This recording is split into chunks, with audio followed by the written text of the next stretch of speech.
Sister Niveta appeals, the history of the past has to be rewritten. In simple terms, true hope for the time to come must fill all hearts like a nation's common prayer. On the creation of such vernacular literature depends the effective education. Vivekananda केंद्र अपने ऐसे ही कार्यों के माध्यम से इतिहास का पुनर्निर्माण करने का प्रयास कर रहा है. Our today's chief guest was also involved in education. She is one of the founding director of Pranav School in Hyderabad. Respected Dr. Nirmala Sitharaman ji, Honorable Minister for State, Independent Charge, Commerce and Industry Ministry, Government of India. Born in Madurai, and after completing her graduation in Arts Humanities from Tiruchirappalli, she did her MA Economics and PhD from JNU Delhi. She has worked for BBC World Service from 2003 to 5. She was a member of National Commission for Women. In 2010, she became one of the spokespersons of BJP and became very popular. On 26 May 2016, we all know, she was sworn in as Minister for State, Independent Charge, Commerce and Industry, as well as a Minister for State for Finance and Corporate Affairs, Government of India. We are fortunate to have such a versatile personality to speak on the topic, importance of economic development and challenges in the northeastern region. I request Honorable Minister to kindly address us.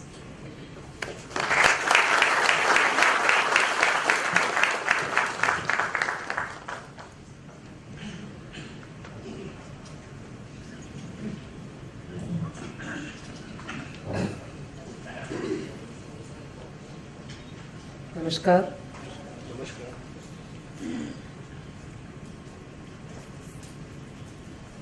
I consider it as a big honor that the Vivekananda kendra thought it fit that I can be of some use and relevance to come and talk before an invited audience of this august nature.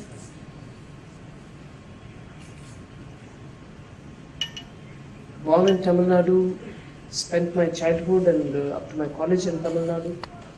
We know what place the Vivekananda Rock Memorial has in our hearts. So with all the Indians.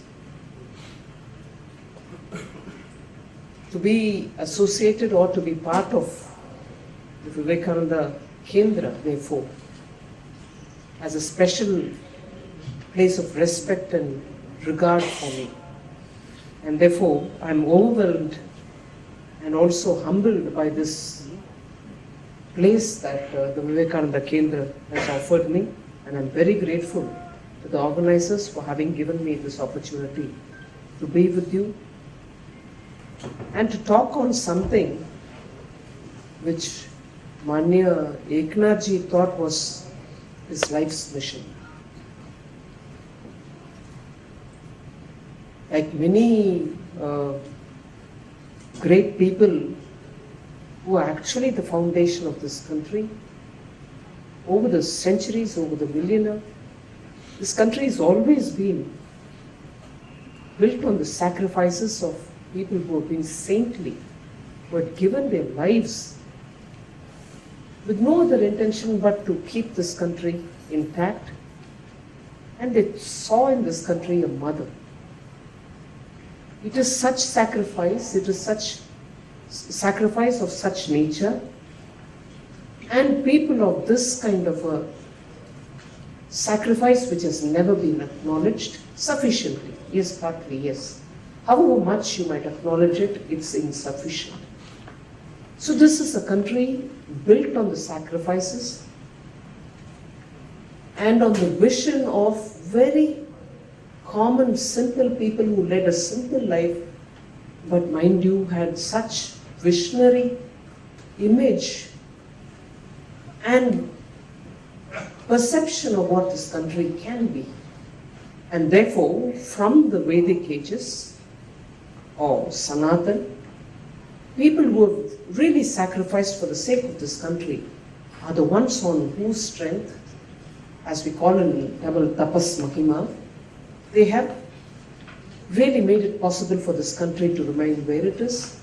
And that is somewhere genetically inherited by all of us. And the benefits are all being reaped by us. And every time we speak in such fora, I tell myself, we should have to be worthy of this kind of a sacrifice. And in that series of great people who have sacrificed, lived a life of exemplary simplicity, committed themselves for nothing but work for the nation, comes Manmaya Kinachi.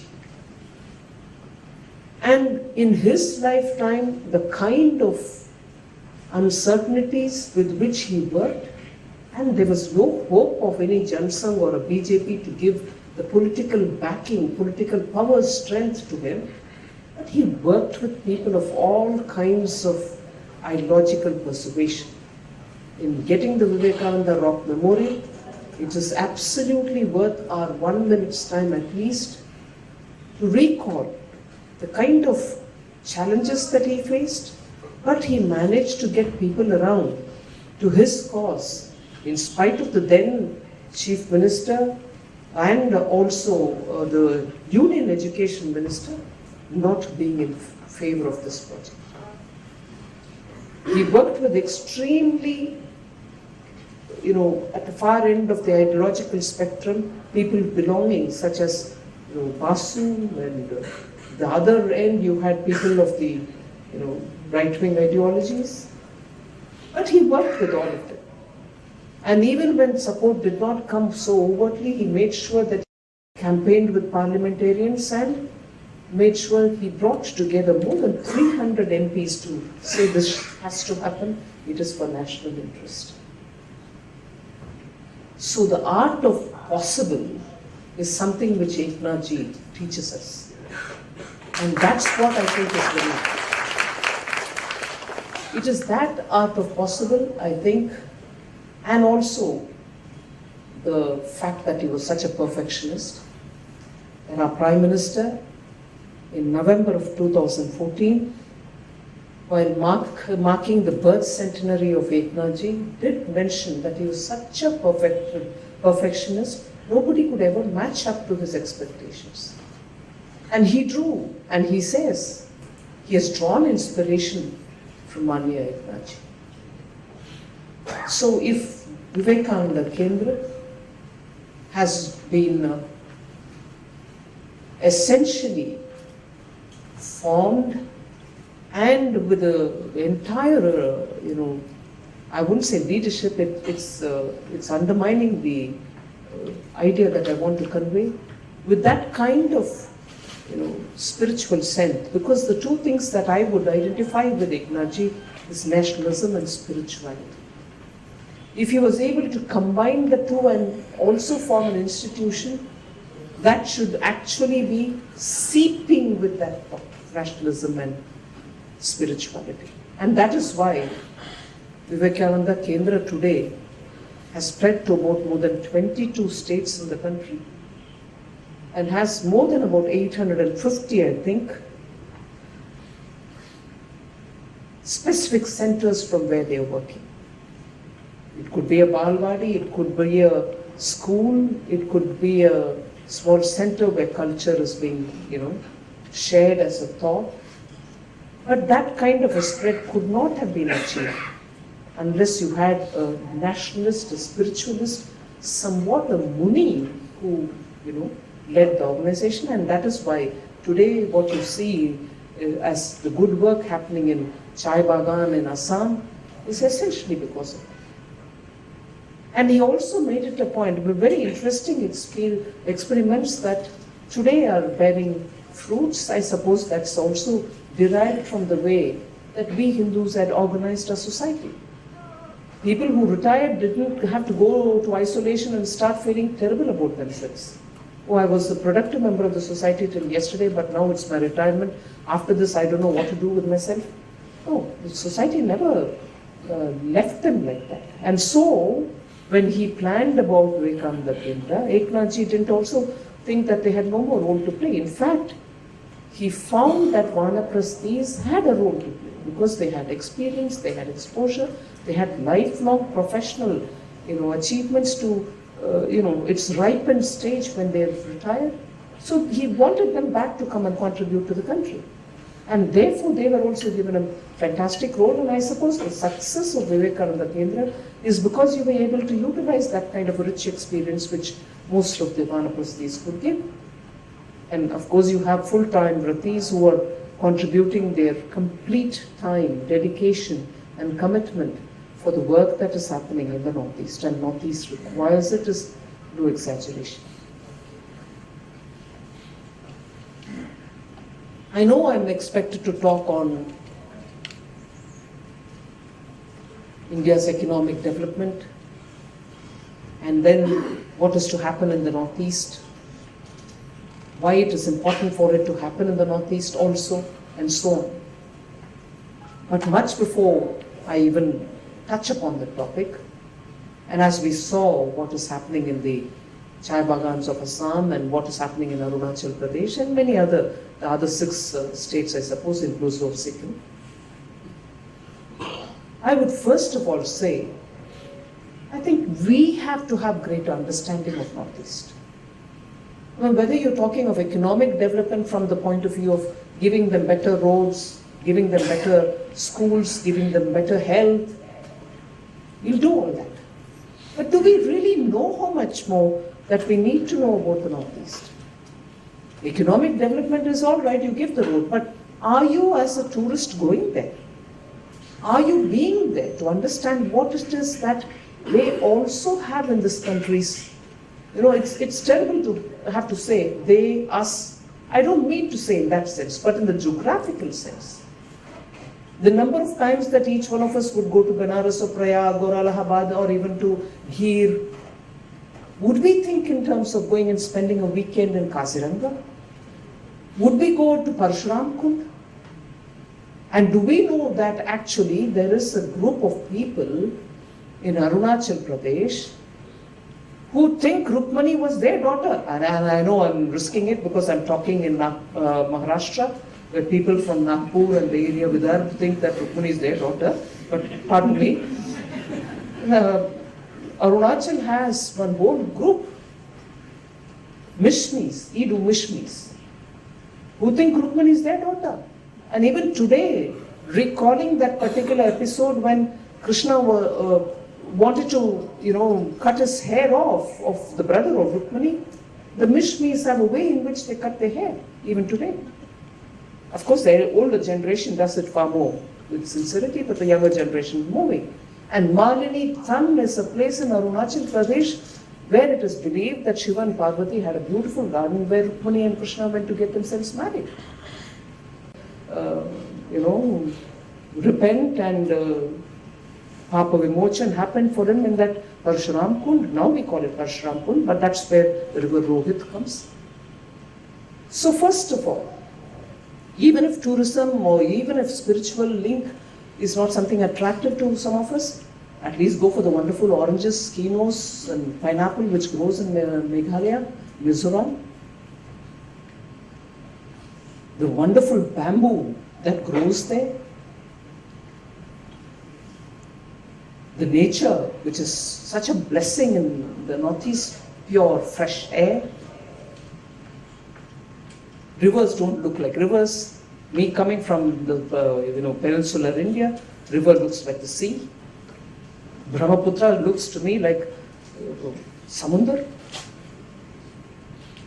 So, before I even talk about economic development for the Northeast, important because Northeast has to develop and, we owe it to them. All of us owe it to them. I want to first of all say economic development is not bags of money going to a region, but do we have that sense of connect? And do we want to share the economic benefit that we have out there? Go give it to them too. Take them also on board. And I know quite a few activities, Vivekananda kendra, Sangha, where children who don't have access to school are brought in and given good education and sent back to their respective villages. I know a lot of people wanted to create a lot of controversy on it. But it is that which is making the Northeast now feel that yes, they are being recognized. And I can tell you from 2014, Prime Minister Modi has insisted that ministers make sure that their ministry's activities are taken seriously as regards Northeast. They would go there physically, assess the project, talk with the local people, and if any adjustments or changes have to be done, do it, but make sure you're there. And complete the project in time. We want a report back to say you've done this for the Northeast. And as a result, since 2014, if you take even a year's average, I'm not here to score a point, but it is a matter of fact that probably in 3, 4, 5 years, that many number of ministers wouldn't have gone as we have done within 1 year after coming to power. And that series continues even today. In fact, I must say with a sense of apology, yet tomorrow and day after, I was expected to be in the tea research station in Toklai, very close to Dibrugarh, Jorhat. We are doing a major study, taking all the stakeholders on board to understand what is the climate change doing to these tea gardens. The flavors are changing, are they? Output is affecting, are they getting affected? Is the quality of tea going to change because of the nature of, moisture levels in the air or want of rain or unseasonal rain?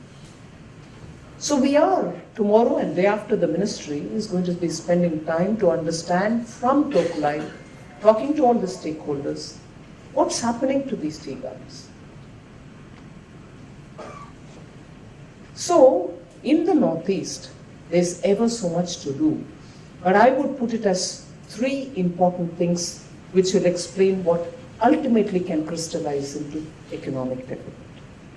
Very much beginning from what the Vivekananda kendra is doing, education, access to good quality education. There are government schools, and government schools are in most places. But they do have their own difficulties. I'm not justifying it. Absence of teachers, absence of proper infrastructure, not even a proper classroom. Who's responsible can be a different debate, but the fact is urgent need is there to intervene to provide access to good schooling. And scale it up to colleges, scale it up to skills. That is a whole vertical of what has got to be done urgently in the Northeast. The people there are very enterprising. Probably because things didn't reach them in time over the decades, they've found ways to get around with problems. They've found places, they've gone to schools, they've come on to other colleges, Kolkata, Guwahati, Bangalore, they go to distant places to study and go back. So enterprise is not absent. People are willing to take that little extra effort to be able to get good education. So education is a silo which you can go up to skill training, higher education, whatever. The other is health. Fortunately, many of those communities are still very close to nature. They have their own traditional medicines, traditional preventive care, and so on. And therefore, they've just managed to keep themselves intact. But you know, and many of us know, even today, for eye cataract treatment, senior citizens come to different places, to Hyderabad, to Chennai. Heart operations, they go to Bangalore and many other places. So specialized medical care is not available. And that is a desperate need which has to be taken over to the different states in the Northeast. So health is the other on which I would build. Primary health, building up the specialized health care. And the third is a conveniently large box that I would put in called opportunities. What do I mean by that? It's convenient for me to say it, but I cannot break it down into many of those and spend a lot of time explaining it. But it means access, connectivity, road or internet connectivity, telephone connectivity. Today, I know through Petropol or a place in Bangladesh from where the undersea connectivity for internet is reaching, and that is going to directly be of benefit for the Northeast. So Northeast net connectivity will increase manifold the moment that is done. And with Bangladesh, Government of India is linking to make sure that the Chittagong port is going to be revived. And if Bangladesh is reviving that, we are making sure the bridge connectivity to Tripura is done at the earliest, so that through sea, what we are taking a long time to go through entire West Bengal, the chicken neck, and then reach there, and consuming waste of fuel, and the logistics expenses will more. Instead, if only the Chittagong port is revived with us giving land connectivity from Chittagong to Tripura, we will be able to bring in better and speedier reaching out of goods to the Northeast. Similarly, I've been engaged in a few of the negotiations with Myanmar, in that the Northeast link with Myanmar, the trade movement from Sittwe, the port in Myanmar, the land connectivity from Myanmar to, let us say, Manipur, if it improves. In fact, there is a long-pending project, the Kanadan project, and the Trilateral Highway, which will link the entire Northeast down up to Thailand, is a major project which India is investing in. We are moving fast. Myanmar government is cooperating with us. With that, we expect that Northeast connectivity to the Southeast Asian countries will be made effective, and the trade between India and the Southeast Asian nations can happen through the Northeast states. And if that happens, not just Indian goods reaching the Southeast Asian countries, but Northeast states becoming a threshold to Southeast Asia with better connectivity will help the local economies there, and therefore you can think in terms of actual realization in economic development.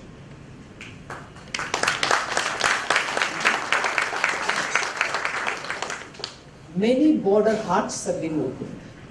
When I say border hearts, it benefits those villages which are on the border, international border, Indian and Bangladeshi, Indian and Myanmari, and they, in fact, India and Bhutan too.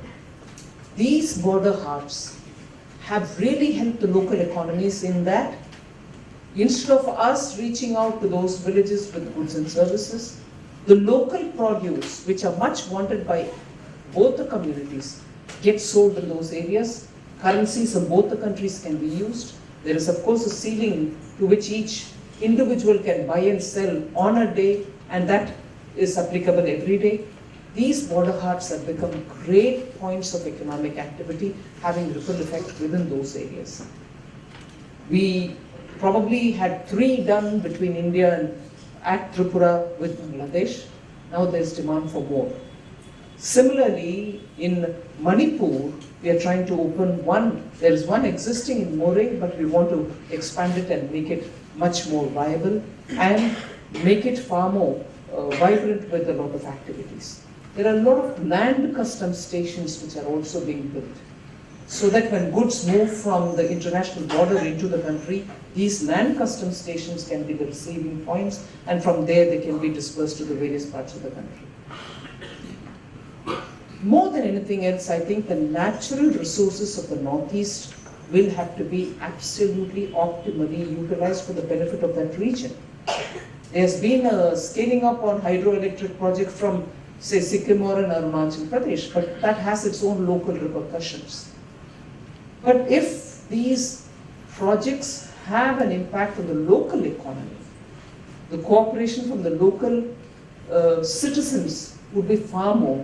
Wondering at the moment, saying, are these going to benefit our economies as much as we expect them to be? So that engagement is also increasing. We are having a great lot of discussions with these people and making sure that local economies benefit from this large national projects. You know, the railways have already reached the Northeast. Now you have connectivity entering into Manipur. Meghalaya is getting connected. Assam, of course, already had the railways.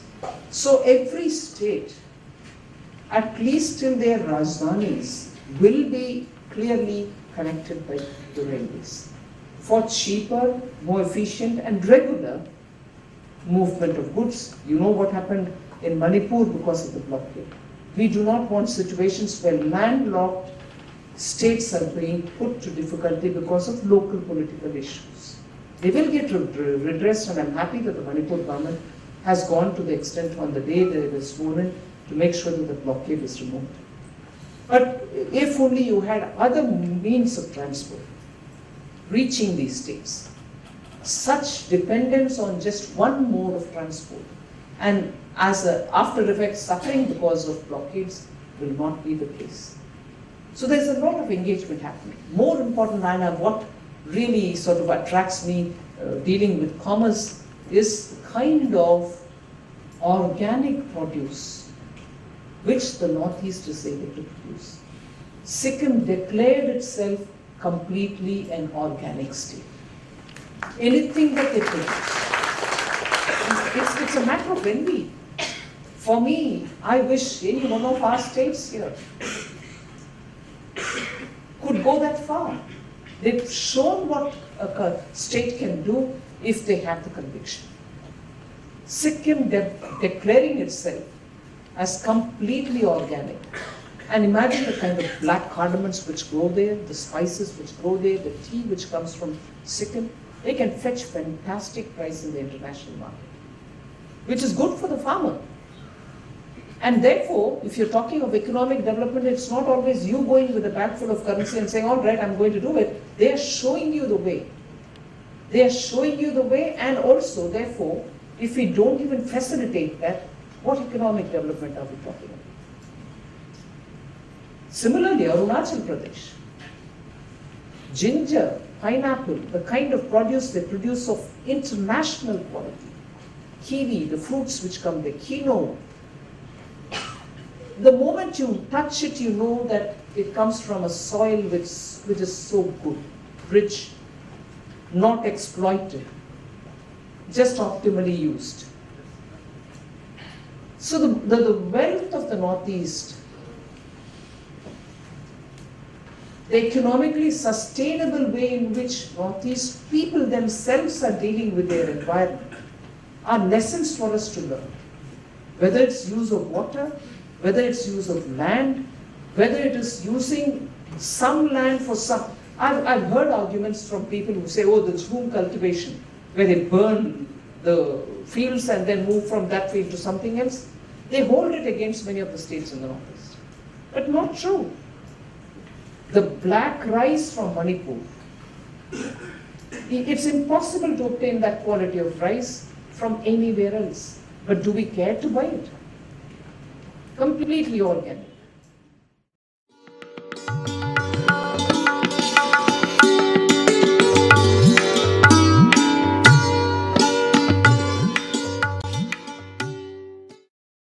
So there's a lot of engagement happening. More important than what really sort of attracts me dealing with commerce is the kind of organic produce which the Northeast is able to produce. Sikkim declared itself completely an organic state. Anything that they produce, it's a matter of envy. For me, I wish any one of our states here could go that far. They've shown what a state can do if they have the conviction.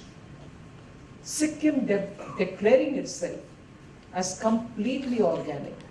And imagine the kind of black cardamoms which grow there, the spices which grow there, the tea which comes from Sikkim. They can fetch fantastic price in the international market, which is good for the farmer. And therefore, if you're talking of economic development, it's not always you going with a bag full of currency and saying, all right, I'm going to do it. They are showing you the way. They are showing you the way, and also, therefore, if we don't even facilitate that, what economic development are we talking about? Similarly, Arunachal Pradesh, ginger, pineapple, the kind of produce they produce of international quality, kiwi, the fruits which come there, quinoa. The moment you touch it, you know that it comes from a soil which is so good, rich, not exploited, just optimally used. So the wealth of the Northeast, the economically sustainable way in which Northeast people themselves are dealing with their environment are lessons for us to learn. Whether it's use of water, whether it's use of land, whether it is using some land for some. I've heard arguments from people who say, oh, there's room cultivation, where they burn the fields and then move from that field to something else. They hold it against many of the states in the Northeast. But not true. The black rice from Manipur, it's impossible to obtain that quality of rice from anywhere else. But do we care to buy it? Completely organic. So, for me, the kind of ability with which Northeast has repeatedly proven itself, their resilience, the levels of education that the young have there, willingness to want to work and move from one place to another to just acquire a skill and come back. They're not comfort-seeking youth. They are saying we are willing to work hard, tell us where to go. So I think economic development, like the way the Sabka Saath, Sabka Vikas line, just 4 words, will find its meaning only if we are able to apply it to the Northeast. We owe it to those people. As I said, we owe it to them to understand many things which we don't even bother to go. We should make special effort from our side to reach out to each one of these states to just understand, not patronize. They don't need our patronage. To just understand what it is that has in that area. What is it that we can learn from that area?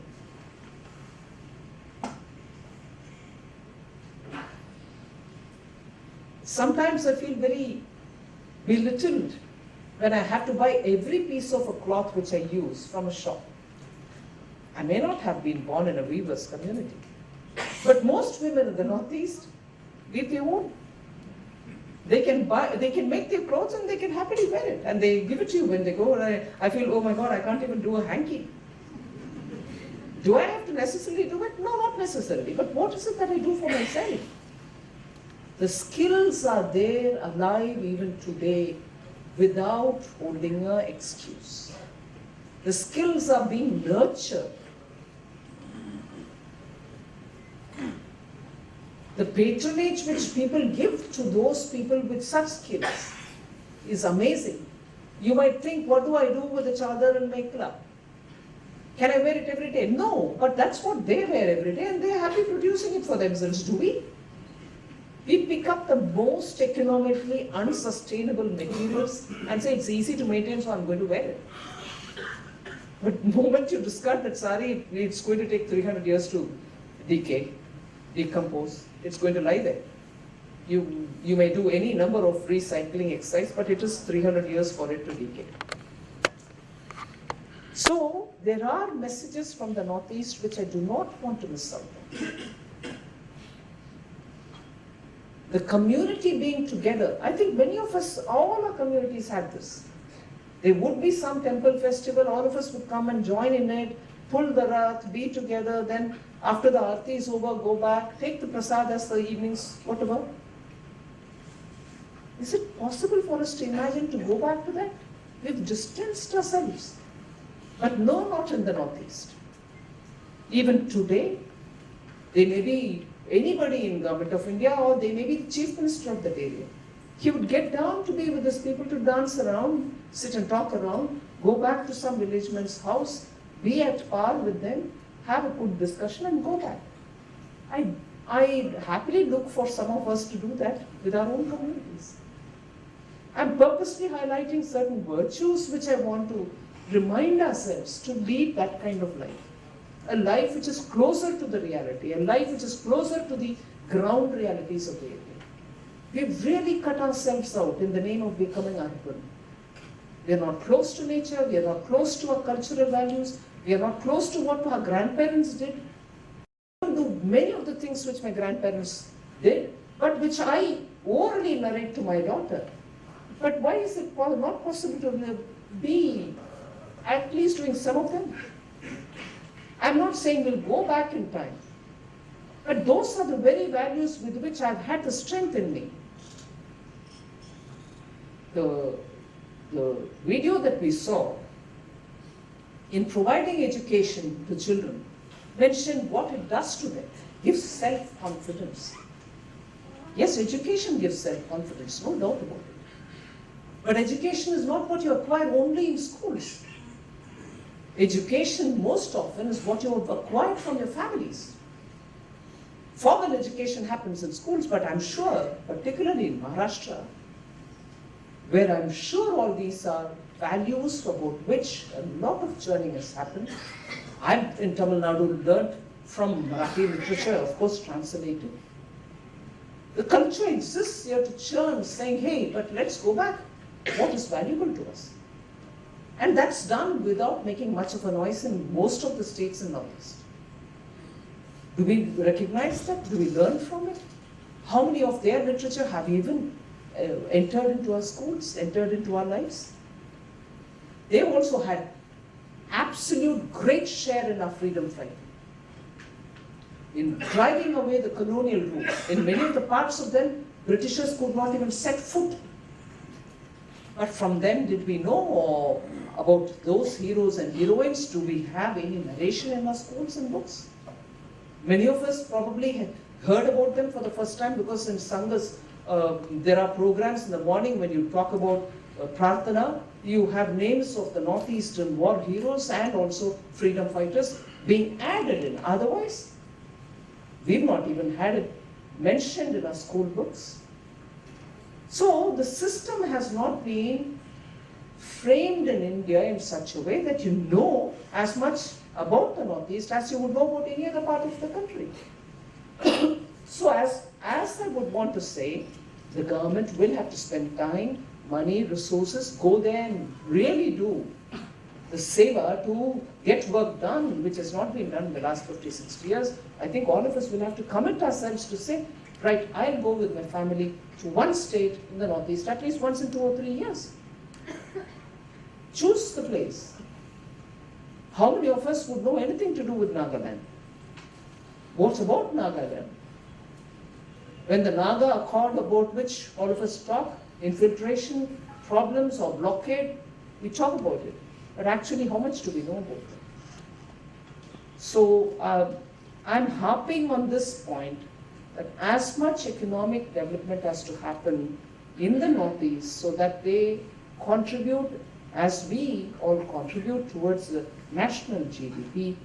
And that region is a critical region for us where development has to reach. Development, as I see, in the form of education, in the form of good accessible health, affordable health, and good infrastructure, thereby leading to better opportunities. I also think that is not just the government's business.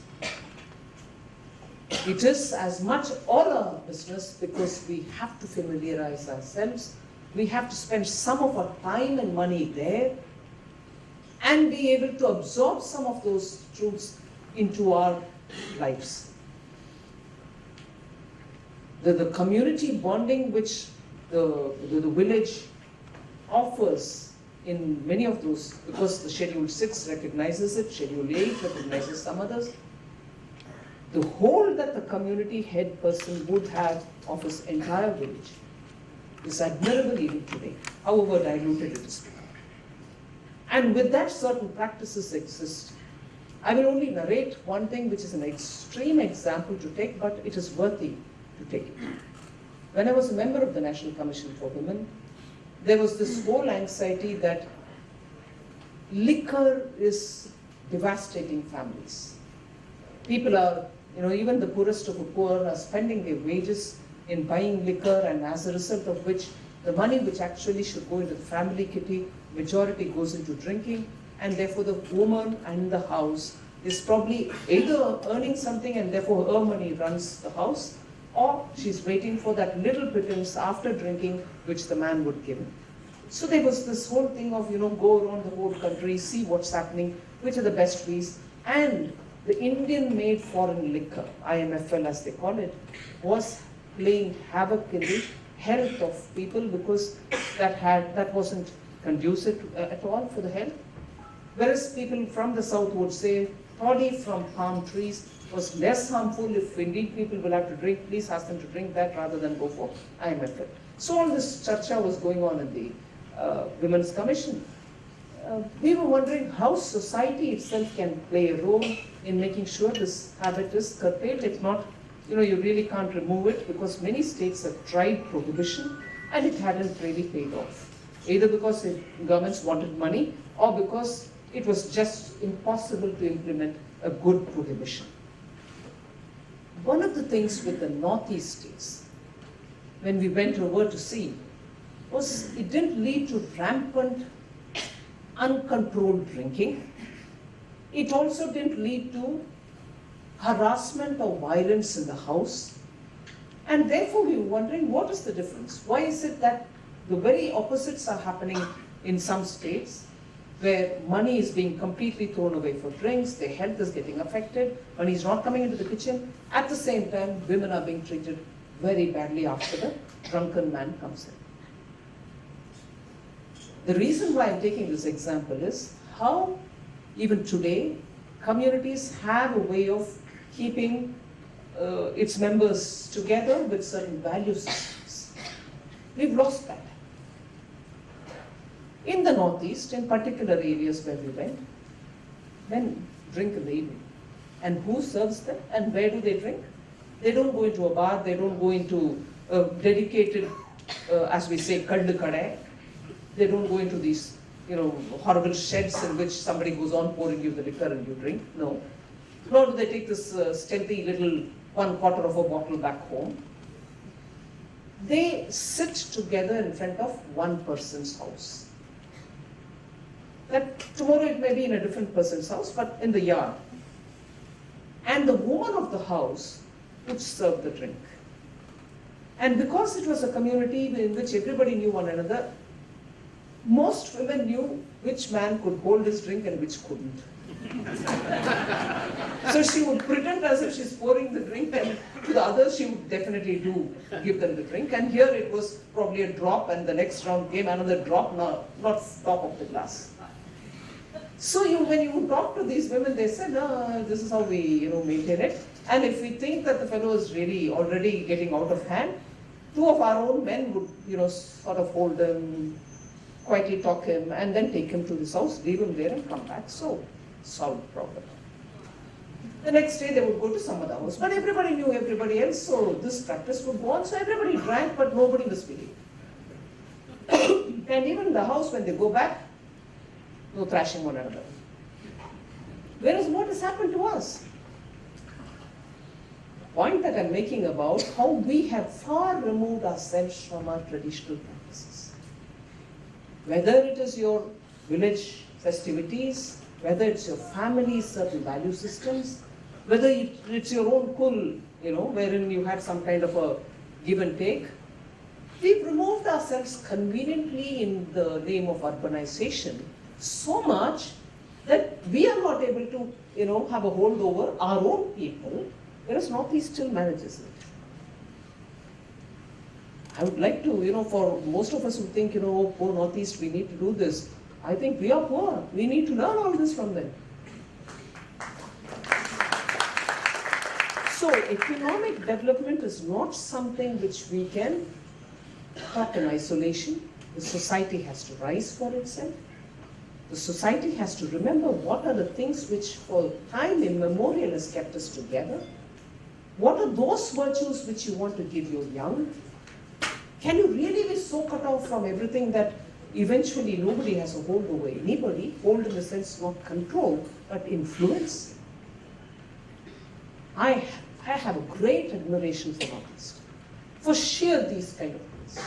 They're still close to the nature. They still know what they have inherited. They still hold on to certain value systems. The family and the community matter. They're young, active and enterprising, as aspirational as you're young and my young. Not that the distance from Delhi has not, made them feel as though we have no hope. You're going to have to sit down quietly. They're young and as dynamic as all of us are. So I think all of us will have to give that time to the Northeast, make sure that development, economic development actually means something. And economic development is not just government's job. All of us will have to partake in that development. Why is tourism one of the best solutions? Although environmentally it can create trouble. Why is tourism always the best solution? Because it brings in people. Trickles of money is spent. Employment is generated in situ. You're not taking all of them into one Jamshedpur and creating a big factory. In situ jobs are created. Respect for the local culture or some monument or nature. That gives a greater sense of belonging for them and money earning within the place. And that's why not just government's projects, build roads, build airports, build ports, yes, the government will do it. But are we building the human relationship there? And that's why I think it is important that we understand that we have a role to play, not just Vivekananda kendra, chai bagan dekho, Vivekananda kendra ka aanganwadi dekho, wapas aa jao. No. We all have to partake in that. And one can always list the various things Government of India does, but I would in this context appeal to all of us. Make it your spiritual journey in the course of this nation. Just make sure you give a week in a year or two to just go. It takes time to reach Northeast. Go there, see what is there for them to offer us. You'll be able to link many things that your elders have told you about us. Wonderful literature which has emerged from there. Rabindranath Tagore's writing about, Arjuna's life there. These are things which you can immediately link when you go there.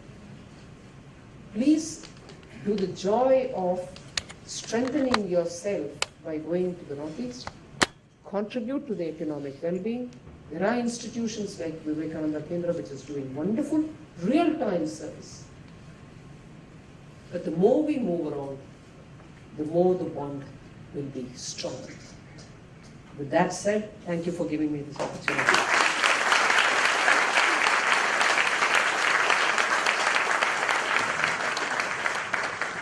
Thank you. Very much grateful. We are very much grateful to you, Honorable Minister, for your valuable guidance. And I am confident that many of us must have developed